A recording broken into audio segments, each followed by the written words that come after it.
Terima kasih. Saya akan membacakan narasi pasal sebagai narasumber acara International Seaport Exhibition and Conference. Assalamualaikum warahmatullahi wabarakatuh. Salam sejahtera kita semua. Shalom, Om Swastiastu, Namo Buddhaya. Yang terhormat Menteri Perencanaan Pembangunan Nasional, Kepala Bappenas, yang dalam hal ini diwakili Dr. Vivi Yudhaswati sebagai staf ahli menteri.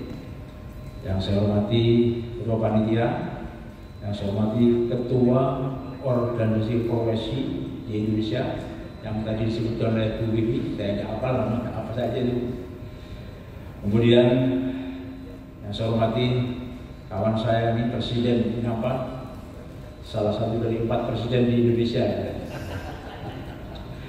Para peserta seminar, baik yang secara luring maupun daring, kita ketahui bahwa mengawali penyampaian materi pagi ini kita bersyukur kepada Allah Subhanahu wa Ta'ala bahwa pada pagi hari ini kita dapat hadir bersama dalam acara seminar International Seaport Exhibition and Conference. Saya mengucapkan terima kasih atas kesempatan yang diberikan oleh panitia penyelenggara kepada saya untuk menjadi narasumber dalam simposium ini. Sebagai bagian dari komunitas maritim, saya merasa sangat bangga dan bersyukur ikut andil dalam upaya memikirkan kemajuan sektor kelautan melalui simposium ini. Untuk menambah kasana pikiran kita, pada kesempatan ini saya akan menyampaikan topik ancaman ketahanan dan kedaulatan sistem pertahanan laut menuju poros maritim dunia. Para peserta yang berbahagia, seperti yang kita sama-sama pahami bahwa pembangunan Indonesia pada dekade ini telah memasuki babak baru, yaitu dengan hadirnya kembali pemimpin yang bervisi maritim melalui cita-cita poros maritim dunia. Hal ini menunjukkan kesadaran yang sangat kuat bahwa laut adalah sumber kesejahteraan bangsa Indonesia yang selama ini belum dimanfaatkan secara optimal. Secara praktis, pencapaian visi poros maritim dunia harus berbanding lurus dengan kondisi stabilitas keamanan nasional. Pembangunan maritim yang prospektif hanya dapat berjalan dengan baik apabila didukung oleh pertahanan dan keamanan yang tangguh. Security and prosperity atau keamanan dan kesejahteraan ibarat sepasang sepatu yang mustahil untuk dipisahkan satu dengan yang lainnya. Mengawali kesana pemikiran kita tentang topik yang akan saya sampaikan, saya ingin mengajak kita semua mengingat kembali cara pandang kita terhadap keunikan geografis negara yang kita banggakan ini. Melalui pernyataan pada dunia internasional oleh Perdana Menteri Juanda pada tanggal 13 Desember 1957, selanjutnya kita kenal dengan Deklarasi Juanda, Indonesia menyatakan bahwa pulau-pulau dan perairan di antaranya adalah satu-satunya yang tidak terpisah. Hal tersebut sangat kontras dengan fakta juridis yang ada saat itu, di mana setiap daratan hanya memiliki laut wilayah selebar 3 mil laut. Dengan demikian, maka perairan di luar 3 mil laut adalah laut bebas. Dapat kita bayangkan, Laut Jawa, Selat Sunda, Selat Makassar, Laut Aru, Laut Bali, dan semua perairan di antara pulau-pulau di Indonesia terdapat laut bebas, di mana semua negara bebas menggunakannya untuk kepentingan masing-masing. Maka melalui perjuangan diplomasi yang tidak mudah, konsep pemerintah Indonesia tersebut berhasil diterima dalam UN Clause 1982, yaitu berupa negara kepulauan. Dengan itu maka tanah air dalam kepulauan Indonesia menjadi satu kesatuan yang utuh. Posisi dan konstelasi geografi Indonesia sebagai negara kepulauan menjadi latar belakang utama visi Indonesia yang berwawasan maritim. Bagi bangsa Indonesia, laut selalu dan selamanya akan menjadi urat nadi kehidupan. Kelangsungan hidup bangsa ini tidak akan pernah lepas dari bagaimana cara kita memandang lautan Nusantara sebagai sumber kehidupan dan cara untuk bertahan hidup.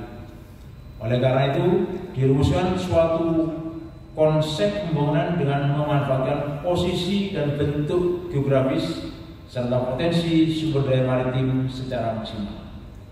Salah satunya implementasinya adalah mewujudkan keamanan nasional dengan menjaga kedaulatan wilayah khususnya di daerah perbatasan untuk menopang kemandirian ekonomi, mengamankan sumber daya maritim dan mencerminkan kepribadian Indonesia sebagai negara kepulauan.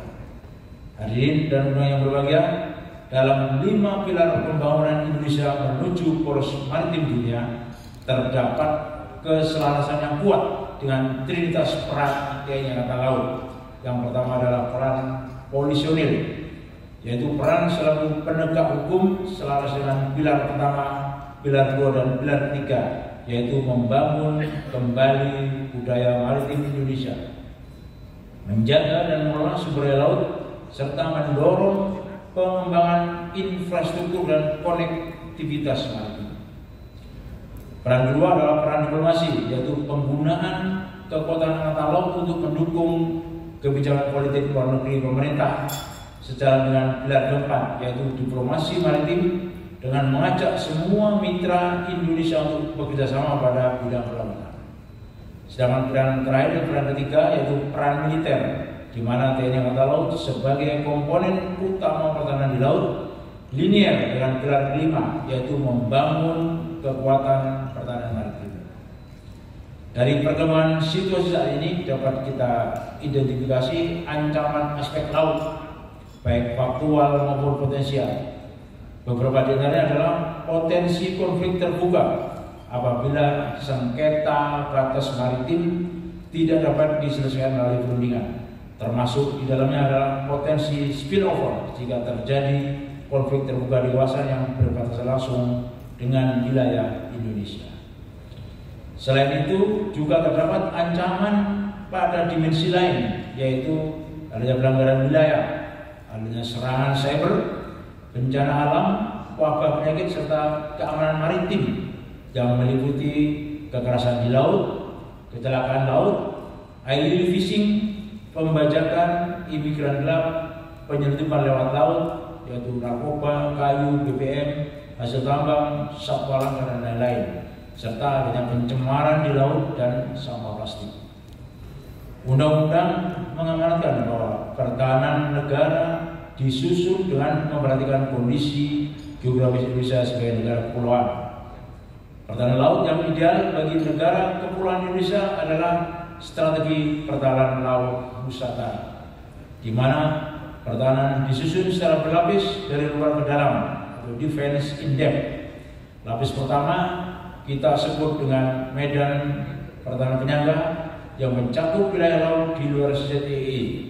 Sesuai kemampuan kita akan mengeliminasi dan mereduksi musuh di daerah tersebut. Lapis kedua adalah medan pertahanan utama, yaitu meliputi wilayah laut ZEE hingga batas terluar laut teritorial. Pada lapis inilah kekuatan utama pertahanan laut difokuskan. Kita harus mampu menjaga sterilisasi wilayah dengan menghancurkan musuh sebelum memasuki teritori negara kita. Sedangkan lapis ketiga yang disebut dengan medan perlawanan, kita siapkan apabila masih ada kekuatan musuh yang mampu lolos ke laut teritorial hingga perairan kepulauan atau perairan perlawan, maka kita melaksanakan perlawanan sampai titik darah penghabisan. Memahami fungsi pertahanan yang harus mampu menjaga kedaulatan negara di seluruh wilayah hingga batas terluar, maka analogi sederhana untuk pertahanan negara adalah jika kita terpaksa harus bertarung, hindari pertarungan di dalam rumah sendiri, sebab menang sekalipun rumah akan hancur, berantakan, dan keluarga menjadi korban. Jika terpaksa harus bertarung, kalahkan musuh di batas terluar pekarangan kita. Dari analogi ini, maka bagi bangsa Indonesia, armada laut dan udara yang kuat adalah sebuah keniscayaan.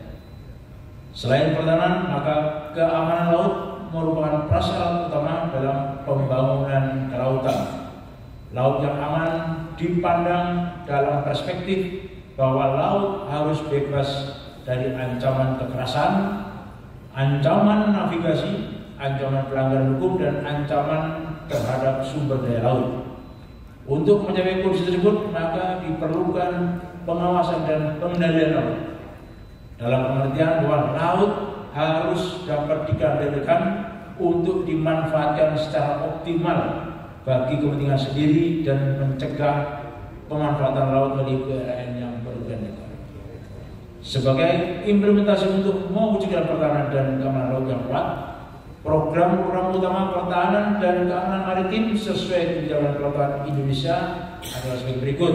Yang pertama, pembangunan postur pertahanan laut yang proporsional dengan luas wilayah perairan dan jurisdiksi Indonesia, mampu menanggulangi ancaman dan gangguan dari dalam dan luar negeri, serta ikut berperan dalam pembangunan perdamaian dan keamanan kawasan. Yang kedua, peningkatan kemampuan dan kinerja pertahanan dan keamanan secara terpadu di seluruh wilayah perairan dan jurisdiksi maupun di luar jurisdiksi sesuai hukum yang berlaku. Yang ketiga, pembangunan kawasan perbatasan laut dan pulau-pulau kecil terluar. Keempat, peningkatan peran aktif dalam kerjasama pertahanan dan keamanan laut baik regional maupun internasional. Yang kelima, penegakan kedaulatan dan hukum di perairan dan jurisdiksi nasional. Keenam, optimalisasi sistem K4IBP. Ketujuh, pembangunan karakter bangsa yang berorientasi kelautan dalam upaya bela negara. Yang terakhir, kedelapan adalah meningkatkan keamanan dan keselamatan nelayan. Para peserta simposium sekalian, dari penjelasan tersebut maka dapat disimpulkan bahwa TNI Angkatan Laut sebagai bagian dari sistem pertahanan negara yang juga memiliki legalitas penegakan hukum di laut, sumber daya manusia yang terlatih, serta alutsista yang memadai, merupakan alat pertahanan dan sarana penegakan hukum di laut sesuai dengan amanat undang-undang. Pada sisi yang lain, pentingnya tata kelola keamanan laut nasional merupakan sebuah kebutuhan. Dalam hal tata kelola keamanan laut nasional, sinergitas antara TNI Angkatan Laut dengan semua stakeholder sektor maritim dalam sebuah kolaborasi antara komponen utama pertahanan dan penegak hukum di laut dengan pengguna laut merupakan modal utama yang diharapkan dapat menjawab semua kendala yang selama ini dihadapi oleh negara dalam hal pertahanan dan keamanan laut. Hadirin yang berbahagia, demikian materi yang saya sampaikan pada kesempatan kali ini. Semoga Allah SWT senantiasa melimpahkan kesehatan dan kekuatan serta petunjuknya kepada kita sekalian. Sebagai penutup, saya ingin mengingatkan kita semua, sejarah mengajarkan kepada kita bahwa kejayaan maritim Nusantara hanya dapat diraih dengan armada niaga dan armada militer yang kuat untuk mengarungi laut dan samudra. Sekian dan terima kasih. Jaya Maju. Wassalamualaikum warahmatullahi wabarakatuh.